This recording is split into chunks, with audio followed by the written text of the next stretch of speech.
सासे senior journalist दं बिथाङा रुंसारि जाबाय बेयो जोबोद दुखुनांथाव आरो आसामनि माने खौरां बिथिङाव बे जोबोद खथि आरो थुनलाइनि बिथिङावबो खथि बिथाङा राजनितिक भाबैबो जड़ित दंमोन सासे राजनितिगिरिमोन आरो सासे सावरायगिरिमोन बिथांनि न'खरनिसिम आंनि दुखु फोरमायनायखौ आं नोंथांमोननि गेजेरजोंनो बावहरबाय मनजित महन्तखौ आङो गोदोनिफ्रायनो मिथिगौ 1997 मायथाइयाव बिथांखौ आङो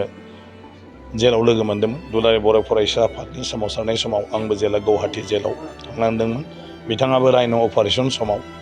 बे जेलाव दङमोन बे समनिफ्रायनो आं बिथांजों सोमोन्दो दं आरो बिथांखौ लोगो मोनबोदों दा बेबायदि सासे मा होनो जोंहा गुन गोनां खौरांगिरि आरो सासे लोगो बायदि बेखौ हठात बेबायदि गोमालांनायाव जोबोद मोनसे आंबो गोमोनाय मोनदों बे बैसोआव दा बिथांनिसिम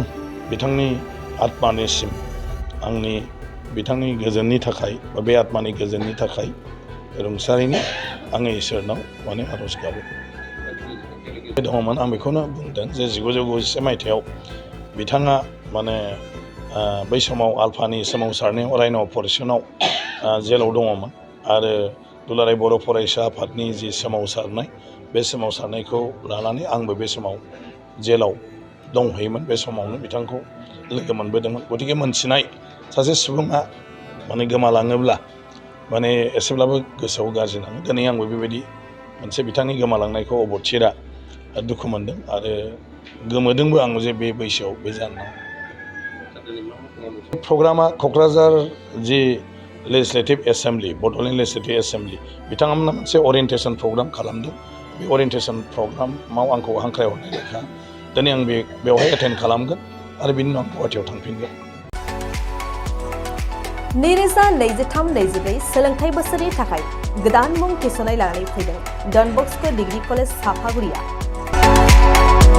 देग्लायनिफ्राय डन बस्क' डिग्री कलेज साफागुरियाव बेचलर अफ आर्ट्स एबा BA नि सेथि सेमिस्टारनि गोदानै मुं थिसननाया दायो सोलिगासिनो दं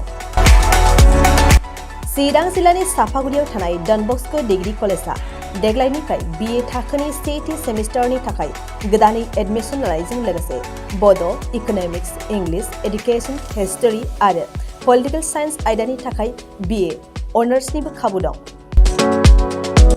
गोग्गो सोलोंथाइनि थासारिजों लोगोसेयैनो डन बस्क' डिग्री कलेज साफागुरियाव आलादायै हौवा हिन्जावनि थाखाय हस्टेलनि खाबुबो दं जुदि फरायसाफोरा डन बस्क' डिग्री कलेज साफागुरियाव BA सेथि सेमिस्टारनि थाखाय गोदानै एडमिसन लानायनि सायाव आबुं बाथ्राखौ मिन्थिनोब्ला नैबे मबाइल नम्बर 9365519559 आव थोंजों सुला लानो हागोन